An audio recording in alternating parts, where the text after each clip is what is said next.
안녕하십니까. 반갑습니다. 오늘은 제자분 4명과 함께 공동 입찰해서 낙찰받아가지고 해결하고 있는 사건에 대해서 소개하는 시간을 갖도록 하겠습니다. 부동산 경기가 지금 안 좋은 쪽으로 흘러가고 있습니다. 그렇지만 이렇게 항상 틈새 시장이 있습니다. 그 틈새 시장을 노리고 투자한 물건이라 보시면 되겠습니다. 저는 먼저 수성대학교와 영남이공대 평생경원 경매과정과 실전투자과정 경매학원을 운영하고 있는 김동수입니다. 부동산 경기는 이렇게 항상 흘러가고 있습니다. 올라갔다 내려갔다 올라갔다 내려갔다 합니다. 그렇지만 항상 우상향으로 이렇게 올라가요. 근데 입찰가나 낙찰자 수는 부동산 경기하고 같이 이렇게 흘러가고 있습니다. 근데 경매 수익은 반비례 관계가 있어서 경기가 좋을 때는 경매 수익은 상당히 낮고요. 경기가 안 좋을 때는 경매 수익이 상당히 높습니다. 그래서 지금 현재 경기가 좋지 않는 방향으로 흘러가고 있으니까 결국 경매 수익은 올라가는 그런 상황이 된다는 거죠. 그래서 지금은 경매 투자를 준비해야 될 때라 보시면 되겠습니다. 열심히 배워서 투자를 해서 좋은 수익을 꼭 남기시기를 바랍니다. 이 물건 같은 경우에 대구 경북의 경산의 물건입니다. 아파트고요. 토지 건물 일괄 매각이고 이미 경매로 되어 있습니다. 그리고 감정 금액이 1억 1,800이었습니다. 그런데 1차, 2차 유찰돼가지고 5,782만 원까지 떨어졌어요. 근데 이번에 제가 입찰 금액을 8,277만 9천 원에 낙찰받았습니다.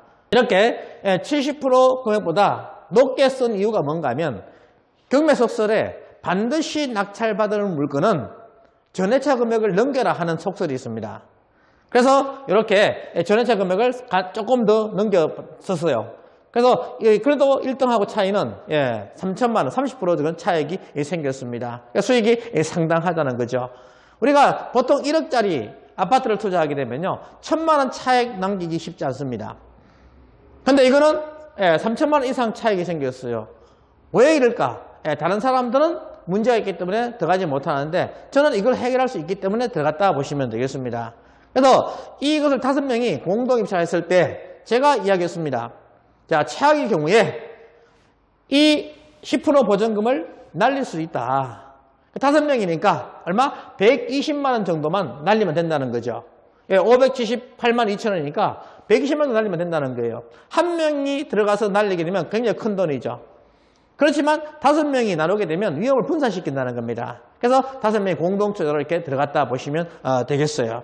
수익도 3천만 원 차이가 나기 때문에 상당히 수익이 크다 이렇게 보시면 되겠습니다. 그리고 개인 공제가 1년에 150만 원 정도 있기 때문에 이거는 기본적으로 받을 수 있어서 이 수익이 나름대로 좀 더 커진다 보시면 돼요. 자, 그래서 권리 분석할 때 제일 중요한 것이 말소기준 권리, 두 번째 대항력, 세 번째 최우선 면적권, 네 번째 우선 면적권 요 순서대로 이렇게 분석을 하고 있습니다. 저는 경매 강의를 하면서 제일 중요하게 생각하는 것이 실수하지 마라. 실수하게 되면 굉장히 큰 타격을 받을 수밖에 없어요. 그래서 실수하지 않게 해서 경매를 배워야 되고요. 그 다음에 경매 배우는 목적이 최악의 상황을 아니까 내가 그렇게 안 되기 위해서 미리 예비할 수 있다는 거예요. 그 차원에서 경매를 배우게 되면 상당히 도움이 됩니다. 자, 그래서 요 4가지를 모르시는 분은 반드시 정규 과정을 꼭 배우셔서 이것을 딱 알기를 바랍니다. 그래서 자, 말소기준 권리가 있죠? 자, 말소기준 권리가 2015년 7월 10일 건주당 대구은행 되어 있습니다. 이것이 말소기준 권리고요. 그리고 이 대항력, 두 번째 대항력이죠. 전입 날짜를 보게 되면 2006년 5월 24일 되어 있습니다.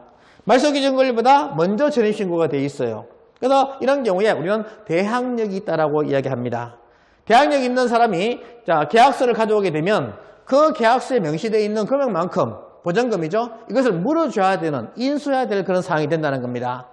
그래서 대항력 있는 임차인이 있을 경우에 조심을 해야 돼요. 그래서 전입일상 대항력이 있으므로 보전금 있는 임차인일 경우 인수 여지 있어 주의요함 이렇게 매각 물건 명세서에 이렇게 적어 놓게 됩니다. 자, 그래서 반드시 주의해야 될 그런 물건이라 보시면 되겠고요. 자, 그런데 저는 왜 이걸 입찰했느냐 보시면요. 자, 대구은행에서 2015년 7월 10일에 대출을 해줬습니다. 근데 1억 350만 원 채권 최고액으로 빌려줬어요. 그러면 이 시세의 거의 80% 이상으로 대출을 해줬다는 거죠. 이런 경우에 이 채무자와 이 임차인이 전입되어 있는 사람이 가족 관계가 아니고는 대구은행에서 대출해 줄 리가 만무합니다. 그래서 대구은행에다가 전화하면 담당자가 보통 이렇게 말씀하십니다. 우리가 그런 것까지 확인 안 하고 대출해 줬겠습니까? 이 담당자 입장에서는 그렇게밖에 대답할 수가 없어요. 그래서 저는 이것을 믿고 입찰을 한 것이죠. 자, 그래서 대항력 인정되지 않는 경우가 부부관계나 출가 전 자녀들 같은 경우는 대항력이 인정이 안 돼요. 전입이 되어 있더라도 가족이기 때문에 이것은 대항력이 인정되지 않습니다. 그래서 저희는 98%까지는 이 임차인분하고 이 채무자분이 거의 가족관계다 확신을 했습니다. 그런데 2% 위험성이 있어요. 그래서 이거 2% 위험성이 있기 때문에 일반인들이 못 들어가는 거죠. 그리고 이 5분한테도 최악의 경우에 2% 위험이 있으니까 우리가 위험을 분산해서 같이 들어가자라고 했던 겁니다. 그래서 자, 낙찰 받고 나서 법원의 공부를 우리 이해관계인이 되기 때문에 확인할 수가 있어요. 그래서 주민등록 등본을 이렇게 확인해 보니까 세대주가 2020년 5월 28일 날 이렇게 변경이 됐습니다. 이 변경이 됐는데 보니까 가족이 성씨가 이렇게 되어 있습니다. 그래서 채무자하고 같은 성씨니까 가족 관계였겠구나 라고 예상이 되었어요. 그래서 이것을 확인을 하고, 그래서 가족관계니까 대항력이 없다는 거죠. 이걸 확인하고 제가 등기를 마쳤습니다. 그래서 취등록세 같은 경우가 이렇게 1.1%니까 거의 100만 원 정도 이렇게 들어갔어요. 그리고 기타 비용, 우리가 직접 5명이 같이 모여서 했기 때문에 상당히 비용을 절감을 했습니다. 우리가 기본적으로 법무사한테 맡기면 40에서 50만 원 정도 이렇게 들어가요. 기본적인 세금 다 빼고 법무사 수수료가 그런 거 들어간다는 겁니다. 근데 제가 이제 같이 가니까 거의 40만 원, 50만 원을 한 2시간 만에 다 세이브한 것이 되겠죠. 그래서 비용을 최대한 절감을 했다는 겁니다. 왜? 저하고 같이 다니게 되면 그런 혜택이 있죠. 왜? 저는 경험이 많기 때문에 그런 걸 신속하게 처리를 한다는 것이죠. 자, 그래서 이렇게 소유권 이전 등기 촉탁 신청서 완납을 하고 나서 이렇게 작성을 했습니다. 5명이다 보니까 별지 목록으로 해서 권리자들을 이렇게 첨부를 했고요. 그래서 이런 기본적인 서류들을 만들어서 이렇게 촉탁 신청을 법원에 제출을 했습니다. 그리고 등기하고 나서 실제로 난납후 방문을 했습니다. 먼저 이렇게 가가지고는 이렇게 적어 놓습니다. 저는요. 1시간 동안 그러다가 안 계셔서 연락처 남기고 갑니다. 시간 되실 때 연락 부탁드립니다. 이렇게 적어 놓으면 1시간 동안 기다렸다 갔다는데 마음이 누그러져서 보통 2, 3일 안에 전화가 오더라고요. 안 오게 되면 다시 한번 찾아가야 되겠죠. 그래서 전화가 와서 이렇게 통화를 합니다. 그러면 이제 만나가지고 통합적으로 이사비를 협상을 해요. 그러면 결국 금액을 정확하게 줄 때, 금액이 갈 때는 정확하게 얼마 주겠다라고 해야 되고요. 이사 날짜를 정합니다. 그리고 나서 이사 확인하고 나서 이사비를 지급하면 됩니다. 이때 관리비, 정산 이런 모든 것들을 다 확인을 해야 되겠죠. 그래서 이렇게 저와 같이 한 사이클을 이렇게 돌리다 보면 엄청난 교육 효과가 있습니다. 저는 10번 강의 듣는 것보다도 한 번 입찰해서 한번 해봐라. 이것이 중요하다 생각을 합니다. 자, 그래서 물건을 먼저 찾고요. 저도 실전과정 수업 때 물건 5개를 뽑아가지고 같이 분석을 합니다. 저도 괜찮은 물건이 발견됐다. 그러면 같이 권리 분석을 하고 나서 토론 수업을 해요. 그리고 임장활동을 갑니다. 그러면 5명이 공동투자자들이 같이 가게 되면 다양한 각도에서, 왜? 내가 혼자 보는 거와 다른 사람의 각도가 다 이렇게 의견들이 모이게 되면 위험을 최대한 줄일 수 있다는 거예요. 내가 보지 못하는 것을 다른 사람들은 발견할 수 있다는 겁니다. 그러면 그 문제를 우리가 미리 해결하고 입찰한다는 것이죠. 그리고 나서 입찰 금액을 산정합니다. 법원에 가서 공동 입찰서를 작성을 해요. 그러고 나서 명도, 이제 낙찰받고 나서는 이제 명도하는 것이죠. 명도로 갈 때도 혼자 가는 것보다도 여러 명이 같이 가게 되면 무리의 힘이 있습니다. 상대방으로 받는 힘이 있어요. 그 힘이 무시 못합니다. 그래서 같이 공동으로 같이 하고, 그 다음에 매도까지. 왜? 인맥을 통해서 하다 보니까 이 많은 부동산, 많은 인맥을 통해서 이렇게 매도할 수 있다는 거예요. 그래서 이렇게 매도까지 한 사이클을 쭉 돌려보면 2번만 저하고 같이 하게 되면 혼자 독립해서 충분히 할 수 있다는 거예요. 저는 공동투자는요, 절대로 가족관계나 친한 친구하고는 하지 마라. 왜? 친한 친구하고 하면 좋게 되면 괜찮습니다. 본전이에요. 그러나 안 좋게 되면 평생 왼수가 되는 그런 상황도 발생합니다. 예를 들어 가족이 5명이 공동투자했어요. 그래서 지분 등기가 되어 있습니다. 그런데 막내가 사고가 터졌어요. 부도가 났습니다. 누님, 형님 좀 도와주이소. 그러면 도와주면 같이 구렁텅이에 들어가는 거예요. 이런 경우 저는 도와주지 말라고 얘기합니다.